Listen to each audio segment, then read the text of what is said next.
जी, अस्सलाम वालेकुम। Last lecture में हम लोगों ने सीवीपी एनालिसिस शुरू किया था। सीवीपी एनालिसिस के बारे में हमने डिस्कस किया था कि कैसे हम डिफरेंट कैलकुलेशंस करके ब्रेक इवन पॉइंट जो है वो डिटरमिन करते हैं in number of units and in number of sales dollars.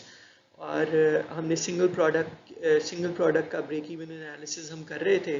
पिछले वाला ही क्वेश्चन जो हमारा चल रहा था उसमें हमने ये देखा था कि कैसे हम अगर हमारे पास प्राइस गिवन हो, वेरिएबल कॉस्ट गिवन हो, फिक्स कॉस्ट गिवन हो, तो हम कैसे break even point find out करते हैं। तो फॉर्मूला तो हमारा सेम ही था, जिसमें हमने ये क्वेश्चन न्यूमेरिकल पिछले क्लास में शुरू किया था, जिसमें हमारे पास ब्रेक इवन पॉइंट या quantity to find target pre tax profit था fix cost plus profit is equal to P minus V. अब यही फॉर्मूला अगर ब्रेक इवन पॉइंट के लिए होगा तो फिक्स कॉस्ट प्लस जीरो हो जाएगा। क्यों? क्योंकि ब्रेक इवन पॉइंट में प्रॉफिट नहीं होता, बाकी फॉर्मूला सेम रहता है। तो आप इस फॉर्मूला को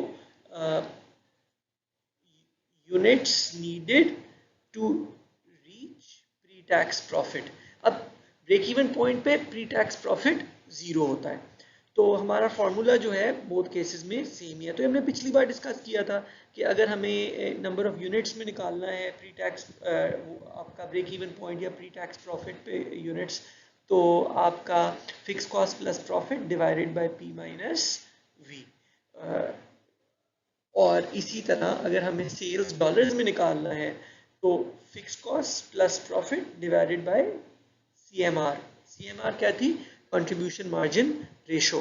कंट्रीब्यूशन मार्जिन रेशो थी P minus V, price minus variable cost divided by price. या हमने, अगर आपको याद हो, एक फॉर्मूला और भी इसका किया था। अगर आपके पास पर यूनिट प्राइसेस गिवन नहीं है तो total revenue minus total cost, total variable cost divided by total revenue. तो इससे भी आपकी कंट्रीब्यूशन मार्जिन रेशो निकल आती है। अच्छा, जो हमने पिछले एग्जाम्पल में क्वेश्चंस डिस्कस किए थे वो ये थे कि हम ब्रेक इवन पॉइंट के लिए हमें कितने यूनिट्स चाहिए, और ब्रेक इवन पॉइंट के लिए सेल्स डॉलर्स क्या चाहिए। फिर इसी तरह अगर एक स्पेसिफिक प्री टैक्स प्रॉफिट, मतलब टैक्स से पहले का प्रॉफिट जो है वो हम अचीव करना चाहते हैं, तो ये एग्जांपल हमारे सामने अभी खुली भी है, जिसमें हमने कहा था कि जी हम 2,40,000 का प्रॉफिट अचीव करना चाहते हैं। तो हमने कहा था उसके लिए 5,000 यूनिट्स बेचेंगे तो हमें 2,40,000 का प्रॉफिट होगा। अच्छा, अब इसी क्वेश्चन को या इसी एग्जाम्पल को आगे लेके जब जाएं तो ये इसको थोड़ा सा कॉम्प्लिकेट करता है। यहाँ पे क्या कहता है? How many briefcases does Bill need to sell to reach a target after tax profit? क्या जी? After tax profit of 3,19,200। अच्छा, फॉर्मूला आपका वही है। आपका फॉर्मूला क्या था? Quantity to achieve a pre tax profit, वहां पे था प्री टैक्स। अब ये क्वेश्चन में क्या आ गया? Reach a target after tax profit. मतलब आपको पता है कि आप कंपनी का जो भी प्रॉफिट होता है उसके ऊपर टैक्स लगता है, और टैक्स के बाद आफ्टर टैक्स प्रॉफिट बचता है। तो जो पहले अभी तक हमने कैलकुलेशंस की थी उसके अंदर अभी टैक्स का एस्पेक्ट शामिल नहीं हुआ था। अब वो ये कह रहा है कि बिल को कितने ब्रीफ केसेस सेल करने पड़ेंगे अगर बिल ये चाहता है कि इसको टैक्स देने के बाद 3,19,200 का प्रॉफिट हो, विच मीन्स आफ्टर टैक्स 3,19,200 का प्रॉफिट हो जाए। अब बात यह है कि हमारा फॉर्मूला में आफ्टर टैक्स की बात नहीं, हमारे फॉर्मूला में तो प्री टैक्स की बात है। इसका मतलब है अब ये जो आफ्टर टैक्स प्रॉफिट चाहिए इसको प्री टैक्स प्रॉफिट में कन्वर्ट करके अपने फॉर्मूला में डालना पड़ेगा। तो उसका सिंपल है, आफ्टर टैक्स अमाउंट वो अमाउंट है जिसमें से टैक्स माइनस हो चुका है। अब उसको प्री टैक्स में कन्वर्ट करने के लिए हमें क्या करना पड़ेगा?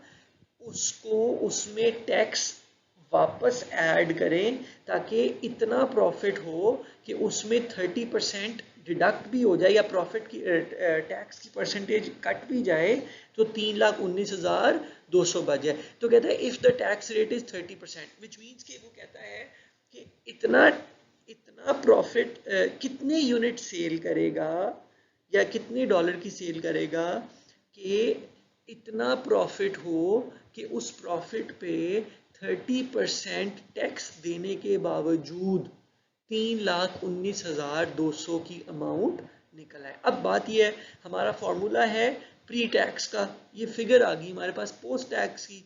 तो सिंपल है, पोस्ट टैक्स को प्री टैक्स में कन्वर्ट करना है। अब उसके लिए सिंपल सी कैलकुलेशन है। इसको कैसे करेंगे? टैक्स रेट उसने क्वेश्चन में बता दिया है 30%, क्योंकि पोस्ट टैक्स से प्री टैक्स में कन्वर्ट करने के लिए आपको पता होना चाहिए कि टैक्स कितना कटा है। तो आइए देखें इसको कैसे सॉल्व होगा। कहते हैं जी सिंपल सी बात है, first convert the target after tax profit to its target pre tax profit. क्यों? क्योंकि हमारे फॉर्मूला में जो प्रॉफिट है वो प्री टैक्स है। सिंपल सी बात है, प्री टैक्स प्रॉफिट का फॉर्मूला क्या है? After tax profit divided by 1 minus tax rate. 3,19,200 क्या है? वो प्रॉफिट है जो हम चाहते हैं टैक्स के बाद हमारे पास हो। उसको डिवाइड कर दें 1 माइनस टैक्स रेट से, मतलब 1 माइनस 0.3। टैक्स रेट कितना है? 30%। जब इसको पॉइंट्स में लिखते हैं तो ये 0.3 होगा। तो ये सिंपल फॉर्मूला है, 1 माइनस टैक्स रेट 1 माइनस 0.3। जब इसको सॉल्व करेंगे तो ये बन जाएगा 4,56,000। इसका मतलब है हमें प्री टैक्स 4,56,000 का प्रॉफिट रिक्वायर्ड है, ताकि 4,56,000 के ऊपर जब 30% टैक्स लगेगा तो 3,19,200 का आफ्टर टैक्स प्रॉफिट बन जाएगा। तो units needed to reach target pre tax profit is equal to 3,60,000, वो हमारी फिक्स कॉस्ट है, प्लस 4,56,000, ये वो अमाउंट है जो हमें टैक्स से पहले हमारा प्रॉफिट रिक्वायर्ड है, डिवाइडेड बाय कंट्रीब्यूशन मार्जिन या P minus V। 120 per unit, इसका मतलब है 6,800 यूनिट्स। मतलब ये कि मुझे 6,800 यूनिट्स अगर मैं सेल करूंगा तो मुझे प्री टैक्स प्रॉफिट होगा 4,56,000 का, ठीक है। और 4,56,000 का जब 30% टैक्स में कट जाएगा, 30% टैक्स में जब कट जाएगा तो हमारी फिगर निकलेगी 3,19,200।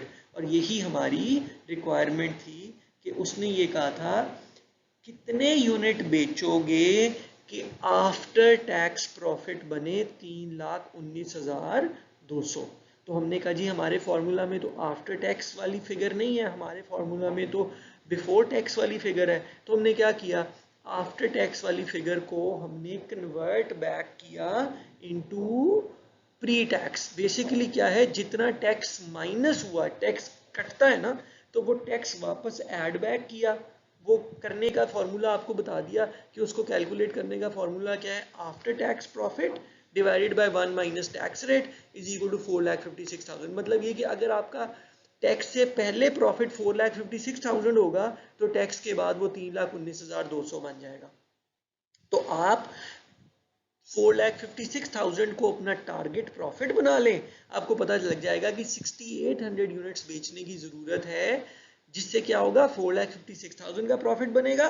फिर उसके बाद उस पर 30% टैक्स कट जाएगा, तो आफ्टर टैक्स 3,19,200 का जो है वहाँ पे आपका प्रॉफिट बच जाएगा टैक्स के बाद।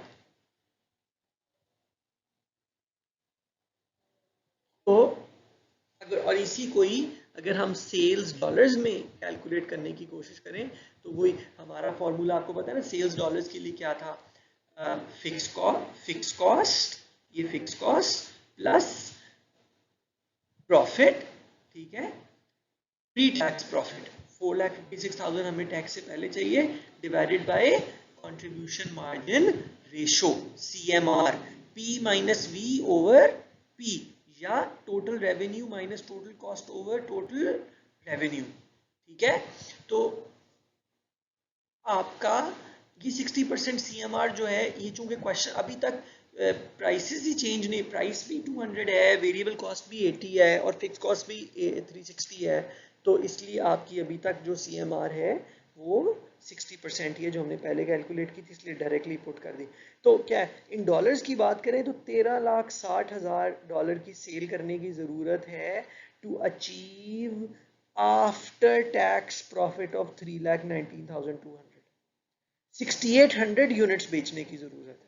ठीक है, तो ये देखें, ये बेसिकली वही है क्वेश्चन, वही इंफॉर्मेशन है, वही फार्मूला है, सिर्फ क्या उसको थोड़ा सा टेक्निकली उसको थोड़ी टेक्निक डिफ़िकल्टी लेवल बढ़ा के उसमें क्वेश्चन को पुट किया हुआ है। ये बड़ा कॉमन क्वेश्चन है एग्ज़ाम में, इस किस्म के क्वेश्चंस जो हैं वो डेफिनेटली डाले जाते हैं, क्योंकि ये आपकी अंडरस्टैंडिंग को एक्सप्लेन करते हैं।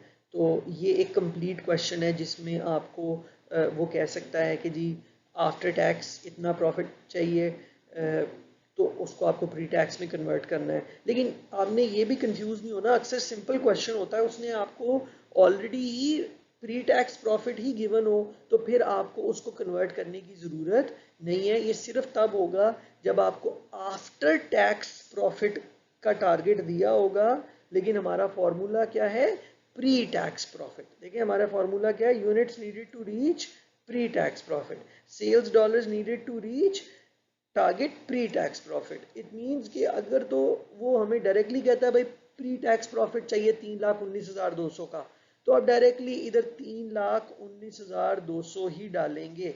लेकिन अगर कहता है 3,19,200 जो है आफ्टर टैक्स बचना चाहिए, विच मीन्स कि अब यहाँ पे ज़्यादा अमाउंट बचेगी जिसमें से 30% टैक्स भी कटेगा और उसके बाद टैक्स कटने के बाद 3,19,200 बचेंगे। तो आपने ये इसलिए वर्डिंग पे बड़ा गौर करना है कि वो जो आपको टारगेट प्रॉफिट दे रहा है वो प्री टैक्स है या आफ्टर टैक्स है। प्री टैक्स है तो डायरेक्टली यहाँ पे हमारे फॉर्मूला में पुट हो जाएगा, और अगर प्री टैक्स नहीं है, आफ्टर टैक्स है, तो उसको प्री टैक्स में कन्वर्ट करना पड़ेगा।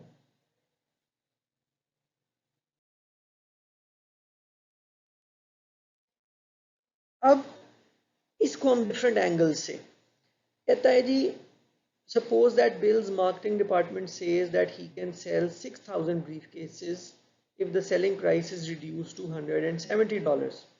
अजी मार्केटिंग डिपार्टमेंट वाले आए, कहने लगे कि भाई दो आप $200 का ये ब्रीफकेस बेच रहे हैं, हम अगर आप ये प्राइस कम करके 170 कर देते हैं ना, तो अगर आप 170 कर देते हैं तो हम 6,000 ब्रीफ केसेस बेच देंगे। अब क्या है, क्वांटिटी उन्होंने बता दी है, उन्होंने कहा जी 6,000 यूनिट जो हैं वो हम बेच देंगे अगर आप प्राइस करें 170 की। अब bills target pre tax profit is 210,000। Bill कहता है ठीक है जी 6,000 यूनिट भी आप बेच दोगे और मैं सेलिंग प्राइस भी 170 कर दूंगा। ठीक है, अब बिल्स टारगेट प्री टैक्स, लेकिन मुझे प्रॉफिट जो है ना वो 2,10,000 का होना चाहिए फिर भी। अब क्या आपके फॉर्मूला में कितनी चीजें थी, क्वांटिटी, ठीक है, जो आप पहले फाइंड आउट किया करते थे, इस क्वेश्चन में उसने क्वांटिटी आपको दे दी है। फिर दूसरा प्राइस, प्राइस भी 170 हो गई। तीसरा फिक्स कॉस्ट भी 3,60,000 एज इट इज गिवन है। चौथी जो चीज थी, क्योंकि कोई ना कोई चीज तो अननोन होनी है ना, वो हो गई वेरिएबल कॉस्ट। अब यहाँ पे वेरिएबल कॉस्ट नहीं बताई उसने, अब कहा है कि यार determine the highest level that his variable cost can be so that he can make his target. अब वो कहता है अच्छा ठीक हो गया, 6,000 यूनिट बेचेंगे, 170 के बेचेंगे, लेकिन मुझे प्रॉफिट भी चाहिए 2,10,000। अब जाहिर बात है अगर तो वेरिएबल कॉस्ट उतनी ही रहेगी जितनी पहले थी, तो जाहिर बात है 2,10,000 का प्रॉफिट तो नहीं होने लगा। तो अब हमें कैलकुलेट करना है, हमें वेरिएबल कॉस्ट को भी एडजस्ट करना है। तो अब हमने इस इक्वेशन को बेसिकली सॉल्व करना है फॉर वी, मतलब वेरिएबल कॉस्ट कितनी हो सकती है। तो वो कहता है, अब जो हमें इंफॉर्मेशन गिवन है, क्वांटिटी 6000 यूनिट्स, ठीक है, फिक्स कॉस्ट 360, प्रॉफिट हमें कितना चाहिए 210, और वेरिएबल कॉस्ट जो प्राइस जो है वो 170 है, माइनस वी जो है वो अननोन है। अब क्या है, आपकी 170 अगर कॉस्ट होती है तो वेरिएबल कॉस्ट माइनस वी, इसको हम सॉल्व जब करते हैं तो ये निकलती है v इज इक्वल टू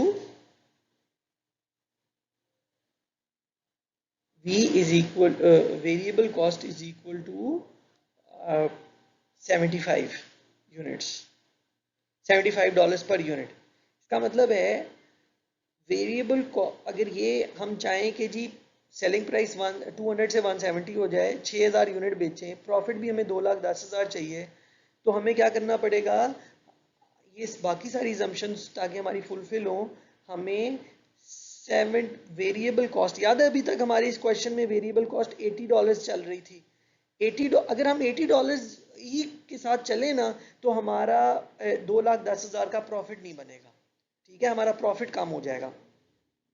तो अब वो कहता है कि जी इस प्रॉफिट को अचीव करने के लिए वेरिएबल कॉस्ट को हमें कितना करना पड़ेगा, $75, ठीक है, $80 पहले थी, $75 करेंगे वेरिएबल कॉस्ट, तो फिर 6000 यूनिट्स बेचने के ऊपर $170 के हिसाब से 6000 यूनिट बेचेंगे, वेरिएबल कॉस्ट 75 की होगी, तो 2,10,000 का प्रॉफिट हो जाएगा। अब ये मार्केटिंग टीम की सजेशन है कि भाई आप 200 से 170 की, अगर 200 से 170 का कर देंगे तो हम जो है वो 6000 यूनिट बेच लेंगे। अब हमने सोचना है कि प्रोज एंड कॉन्स क्या हैं, हमें इस चीज़ का फ़ायदा है या नहीं है, क्योंकि देखिए वेरिएबल कॉस्ट क्या है, वेरिएबल कॉस्ट वो है जो एक प्रोडक्ट को बनाने की कॉस्ट है, डायरेक्टली उस पर मटेरियल लग रहा है, वो सारी चीज़ें। अब अगर उसकी कॉस्ट को कम करेंगे तो ऑब्वियसली अगर कॉस्ट कम होगी तो हो सकता है क्वालिटी कॉम्प्रोमाइज हो, पैकिंग कॉम्प्रोमाइज हो, कोई ना कोई चीज़ कॉम्प्रोमाइज होगी, तो $5 से कॉस्ट में कमी आएगी। तो आपने ये जो सोचना है कि क्या इस वेरिएबल कॉस्ट को कम करने से किस किस्म की चेंजेस एक्सपेक्टेड हैं। हो सकता है वेरिएबल कॉस्ट कम करने से जो नई प्रोडक्ट की क्वालिटी बने, उस क्वालिटी के ऊपर 6000 यूनिट बेचना ही मुश्किल हो जाए। अभी तो सेल्स, उन्होंने कोई गारंटी तो नहीं है ना, उन्होंने तो एक एस्टिमेट ही दिया ना कि अगर आप इतने की कर देंगे तो हम 170 का कर देंगे तो हम 6000 यूनिट बेच सकेंगे। अब जो चीज़ें वही बात है कंसिडर करने की है कि जी Bill needs to consider several issues before deciding to lower his price to 170, मतलब 200 से अगर 170 करना है तो उसने उसने कुछ चीज़ें सोचनी है। वो क्या है, how reliable are his marketing department estimate. मैंने अभी कहा था वो गारंटी तो नहीं ना दे रहे कि इतने यूनिट वो बेच लेंगे, ये सब कुछ हो जाएगा। ये ना हो कि 200 से प्राइस भी 170 कर दें, वेरिएबल कॉस्ट कम करने के लिए हम ₹5 वहां कम कर दें, प्रोडक्ट की क्वालिटी डाउन हो जाए, मार्केट खरीदे ही ना। तो आप पहले तो ये अश्योरिटी होनी चाहिए कि ये मार्केटिंग डिपार्टमेंट वाले जो बात कह रहे हैं वो रियलिटी में अचीव भी हो सकेगी या नहीं हो सकेगी। दूसरा वही, is a $5 decrease in variable cost feasible, वही तो बात मैंने अभी की, $5 कम करने से क्वालिटी भी कम अफेक्ट हो जाएगी। वही एग्जैक्टली वही बात कहता है। दूसरी बात ये कहते जी छः, वो मार्केटिंग डिपार्टमेंट कह रहे हैं 6000 यूनिट हम बेच देंगे, लेकिन कहता है जी if 6000 briefcases is within his plants capacity but lower than his current sales level, will the increase production effect employ moral और प्रोडक्टिविटी। वो कहता है जी 6000, अगर लेट से जब $200 के हिसाब से बेच रहे हैं, $80 के हिसाब से बेच रहे हैं, जहाँ कंट्रीब्यूशन मार्जिन जो है वो 120 का चल रहा था, अगर हम ऑलरेडी 6000 से ज़्यादा ब्रीफ केस बेच रहे हैं तो फिर हमें, ठीक है, फिर बेशक ये करंट सिनारियो में प्रॉफिटेबल है, लेकिन हमें क्या ज़रूरत है ये सब करने की, क्यों? जो एग्जिस्टिंग लेवल्स हैं उसमें प्रॉफिटेबिलिटी ज़्यादा है, तो फिर हम अपनी प्राइस को क्यों कम करें? अगर प्राइस कम करने के बाद नई प्रॉफिटेबिलिटी लेवल्स जो हैं वो पुरानी प्रॉफिटेबिलिटी लेवल से नीचे आ जाएंगे। तो ये बहुत सारी चीज़ें हैं जो हमें कंसिडर करने की ज़रूरत है जब हम सेलिंग प्राइस को चेंज करते हैं या उस प्रोडक्ट की।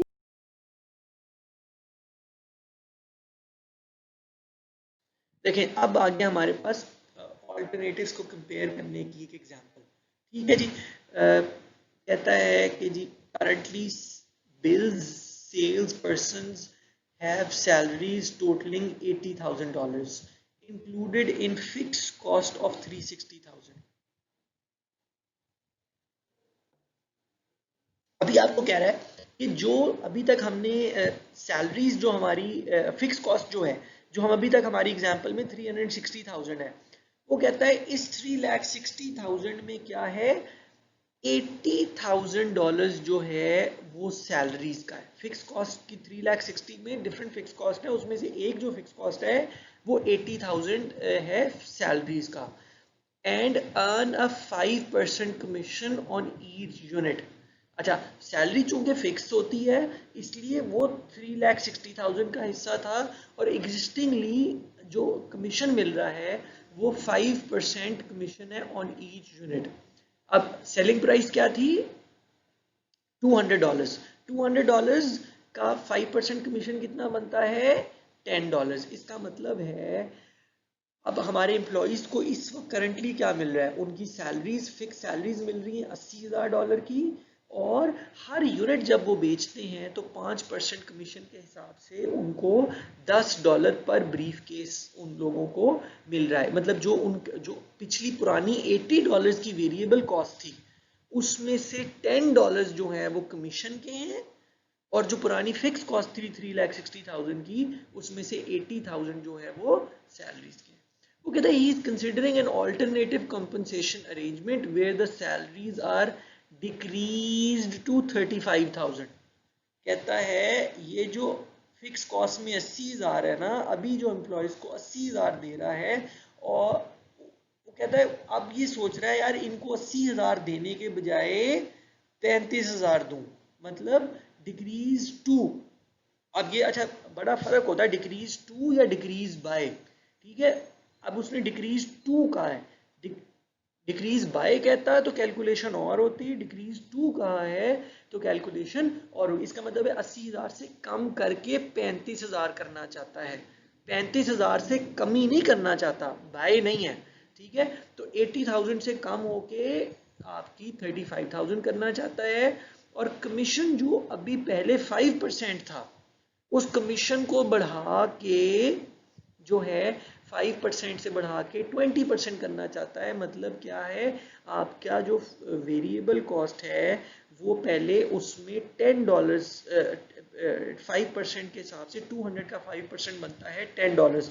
तो कमीशन जो जा रहा था वो जा रहा था $10, मतलब $80 में कमीशन कितना था, $10। अब वो कहता है कि मैं सोच रहा हूँ कि सैलरी कम कर दूं, मतलब फिक्स कॉस्ट को कम कर दूं और कमीशन को बढ़ा दूं, $10 से बढ़ा के 5% से बढ़ा के 20% कर दूं, मतलब $10 से बढ़ा के 40% कर दूं। अब इससे क्या होगा, फिक्स कॉस्ट कम होगी और वेरिएबल कॉस्ट बढ़ जाएगी। प्राइस अभी हम कांस्टेंट ही रख रहे हैं जो कि 200 है। तो अब हम देखें नया सिनारियो क्या है। नए सिनारियो के मुताबिक फिक्स कॉस्ट जो है वो पहले 360,000 थी, उसमें 45,000 की कमी आ जाएगी। क्यों? क्योंकि पहले 360,000 में 80,000 जो है वो आपका सैलरीज थी, फिक्स सैलरीज। अब वो सैलरीज 80,000 से कम होके 35,000 हो गई है, मतलब 45,000 की कमी आ गई है। इसका मतलब है जब सैलरीज कम होंगी तो फिक्स कॉस्ट 360,000 से कम होकर 315,000 हो जाएगी।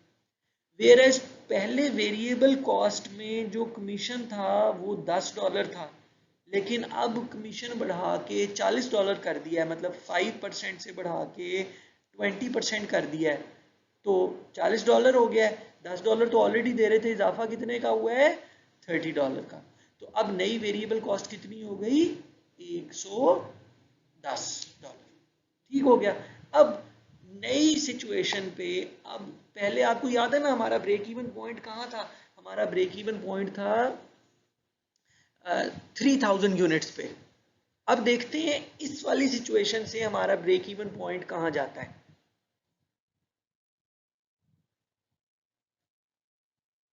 अब हमारा ब्रेक इवन पॉइंट कहाँ जा रहा है? नई फिक्स कॉस्ट क्या है? 3,15,000, सेल्स प्राइस वही 200 और वेरिएबल कॉस्ट 110,000। इसका मतलब है पिछले प्लान में हमें 3000 यूनिट बेचने की जरूरत थी ब्रेक इवन के लिए, लेकिन इस प्लान में कितने ब्रेक इवन करने की जरूरत है? ब्रेक इवन करने के लिए 3500 यूनिट्स ब्रेक इवन करने की जरूरत है। इसका मतलब है हमें ज्यादा यूनिट बेचने पड़ेंगे टू ब्रेक इवन। ठीक है, तो अब हम अब सवाल ये है, आया ये हमें करना चाहिए या नहीं करना चाहिए? अच्छा, जब हम ऑल्टरनेटिव्स को कंपेयर कर रहे होते हैं तो हमने पहले भी डिस्कस किया था, एक इंडिफरेंस पॉइंट होता है। इंडिफरेंस पॉइंट वो पॉइंट है, वो सेल्स लेवल है, या वॉल्यूम है सेल्स का, जिसके ऊपर चाहे आप प्रोडक्ट, आप ऑल्टरनेट ए एक्सेप्ट कर लें, ऑल्टरनेट बी एक्सेप्ट कर लें, इन दोनों के ऊपर जो प्रॉफिटेबिलिटी है वो कंपनी की सेम ही होती है। और ये दोनों जो है, ये इंडिफरेंस पॉइंट जो है ये हमें पता होना चाहिए, क्योंकि ये फिर हमारे डिसीजन मेकिंग में हमें हेल्प करता है। अब सवाल ये है कि ये इंडिफरेंस पॉइंट कैसे निकाला जाए? इंडिफरेंस पॉइंट वो पॉइंट है जहां दोनों सिचुएशन में प्रॉफिट सेम होना है। अच्छा, प्रॉफिटेबिलिटी अगर देखी जाए तो प्रॉफिटेबिलिटी किस तरह है? कंट्रीब्यूशन मार्जिन पर यूनिट जो है वो करंट प्लान का 120 है, टोटल फिक्स कॉस्ट 360,000 है। और जो नया प्लान हम प्रपोज कर रहे हैं जिसमें वेरिएबल कॉस्ट जो है वो हमारी बढ़ रही है $30 से, क्योंकि अब हम कमीशन ज़्यादा दे रहे हैं, तो हमारी जो कंट्रीब्यूशन मार्जिन है, प्राइस तो 200 ही है, वेरिएबल कॉस्ट जो है वो हमारी 80 से बढ़ के 110 हो जाती है, तो हमारा कंट्रीब्यूशन मार्जिन 90 हो जाता है। विच मीन्स कि हम जो हर यूनिट बनाने पे जो हमें हमें बचत हो रही है, नए प्लान में $90 की हो रही है और पुराने प्लान में $120 की थी।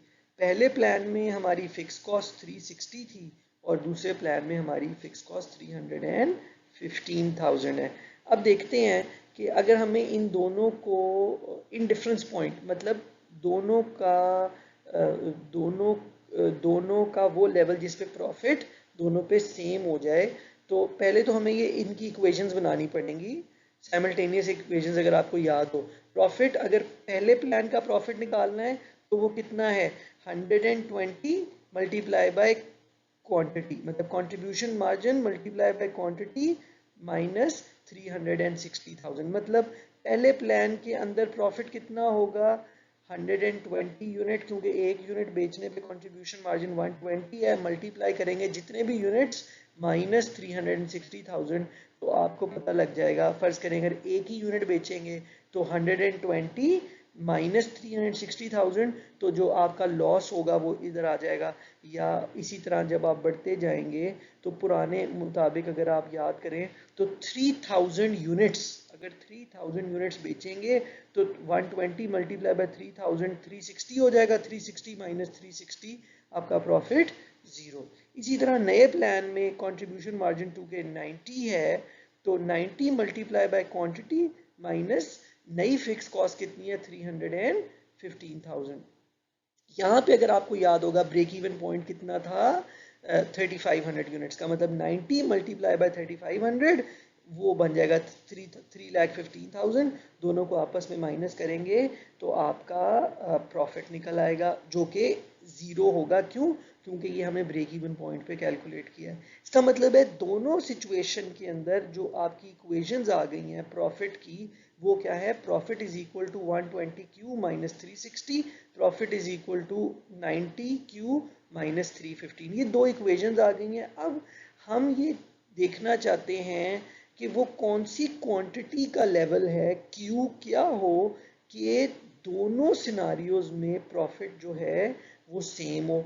मतलब इसका मतलब है ये दोनों आपस में इक्वल हों।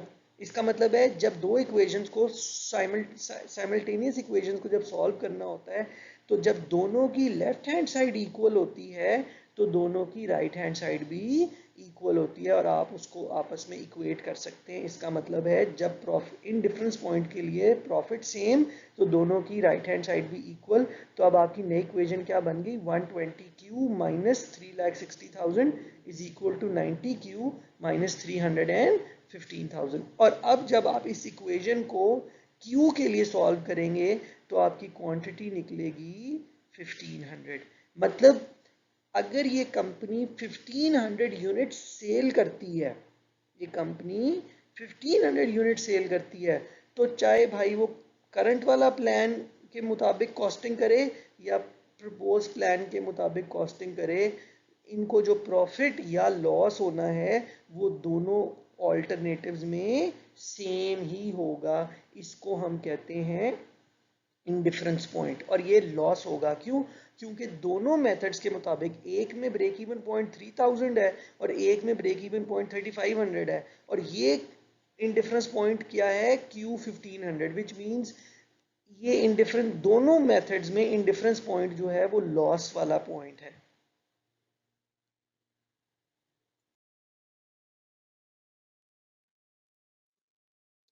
अब आप इंडिफरेंस पॉइंट का अगर ग्राफ बनाएं तो आपके पास जो एग्जिस्टिंग प्लान है जिसमें आपको याद होगा हमारा ब्रेक इवन पॉइंट 3000 यूनिट्स पे था और $6000 की सेल पे था, ठीक है। तो ये आपका ब्रेक इवन पॉइंट था। Total revenue is equal to total cost, ठीक हो गया। अब नए नए ऑल्टरनेट पे नए ऑल्टरनेट पे आपका जो ये ब्लू वाला कर्व है टोटल कॉस्ट का, टोटल रेवेन्यू का कर्व चेंज नहीं हुआ क्योंकि टोटल रेवेन्यू तो उतना ही है क्योंकि आपने सेलिंग प्राइस चेंज नहीं की। तो ये आपका जो नया ब्रेक इवन पॉइंट आ गया है 3500 का, ठीक है।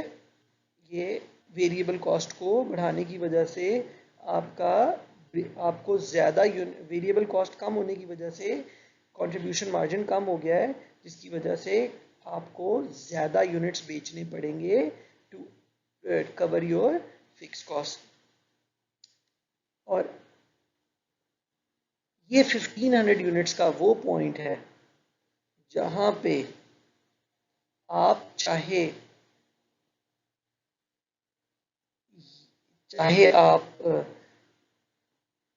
पुराना ऑल्टरनेटिव लो या नया ऑल्टरनेटिव लो, टोटल ये बेसिकली वो पॉइंट है जहां टोटल कॉस्ट कर्व दोनों का इंटरसेक्ट कर रहा है। दोनों केसेस पे रेवेन्यू यहाँ पे है और दोनों में ही टोटल कॉस्ट यहाँ पे है। इसका मतलब है चाहे आप पुराने मेथड प्रपोज प्लान लो या करंट प्लान लो, दोनों केसेस में 1500 यूनिट्स पे जो रेवेन्यू है वो आपका ये फिक्स है। इसका मतलब है 1500 यूनिट्स पे चाहे आप प्लान ए लें प्लान बी लें, इस कंपनी को कोई फर्क नहीं पड़ता, ठीक है।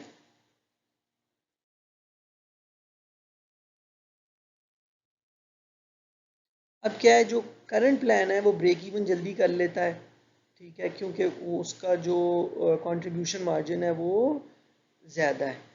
तो मेरे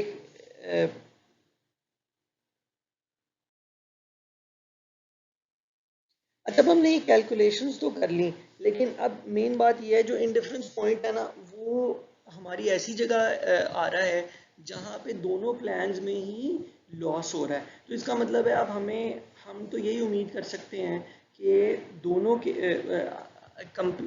ये कंपनी जो है वो 1500 से ज़्यादा ही सेल कर रही हो। क्यों, क्योंकि 1500 पे तो दोनों में ही लॉस है। क्या है जो, लेकिन जो टोटल कॉस्ट है ना आपकी करंट प्लान की, वो प्रपोज प्लान में 1500 पे कम है।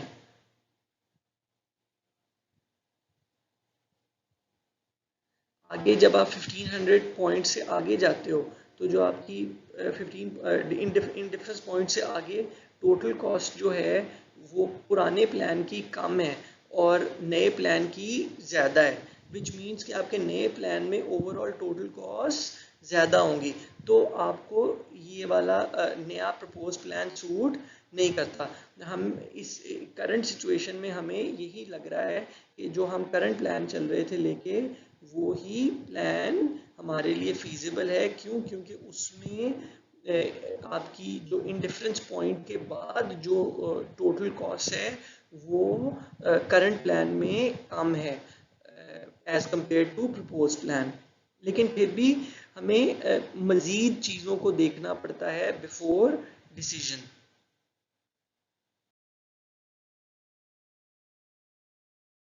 क्यों? क्योंकि आपकी जो फ्यूचर की सेल्स हैं वो अनसर्टन है, आप गारंटी तो नहीं कर सकते ना।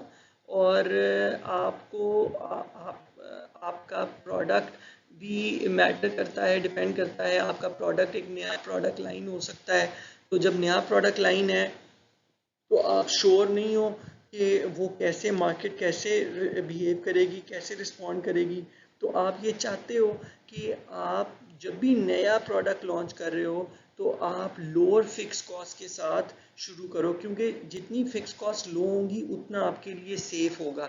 मतलब देखो, आप एक बिजनेस स्टार्ट कर रहे हो लेट से, अब आपको नहीं पता मार्केट में बहुत ज़्यादा अच्छा रिटर्न भी आ सकता है, मार्केट बिल्कुल आउटराइटली रिजेक्ट भी कर सकती है आपके प्लान को।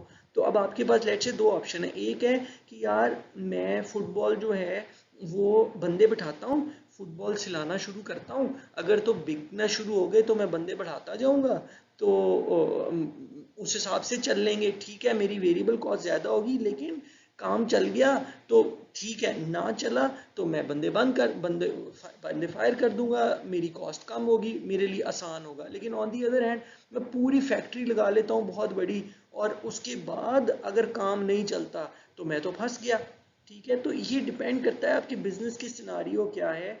आप नया बिजनेस खोल रहे हो तो आपकी और सिनारियो है, लेकिन हो सकता है कि आप पिछले 10 साल से ऑलरेडी फुटबॉल्स बेच रहे हो और आपको पता है कि मेरी इतनी सेल होनी होनी है, मेरी ये मार्केट है, मेरी ये डिमांड है। उस डिमांड को देखते हुए मैं ये सोच रहा हूँ बेहतर ये है कि मैं बंदों के बजाय अब जो नया प्लांट लगाऊं वो मैं फुली ऑटोमेटेड लगाऊं, ताकि मेरी बेशक एक बार फिक्स कॉस्ट तो ज़्यादा हो कम होगी, ज़्यादा होगी, लेकिन मुझे पता है कि मैं इतनी ज़्यादा सेल कर सकूंगा कि, क्योंकि जहाँ पे फिक्स कॉस्ट हाई होती है वहाँ पे वेरिएबल कॉस्ट कम होती है। जब वेरिएबल कॉस्ट कम होगी तो आपका कंट्रीब्यूशन मार्जिन बढ़ जाएगा। जब कंट्रीब्यूशन मार्जिन बढ़ जाता है इसका मतलब है कि आपको हर एडिशनल प्रॉफिट जो है, हर एडिशनल यूनिट सोल्ड जो है वो ज़्यादा प्रॉफिट देता है। तो अगर आपको नज़र आ रहा हो कि यार बहुत ज़्यादा सेल्स हो सकेंगी तो आपके लिए फ़ायदा। तो अगेन ये चीज़ें डिपेंड करती हैं, आपको आपको डिसीजन लेते हुए बहुत सारी चीज़ों को अपने जहन में रखना होगा।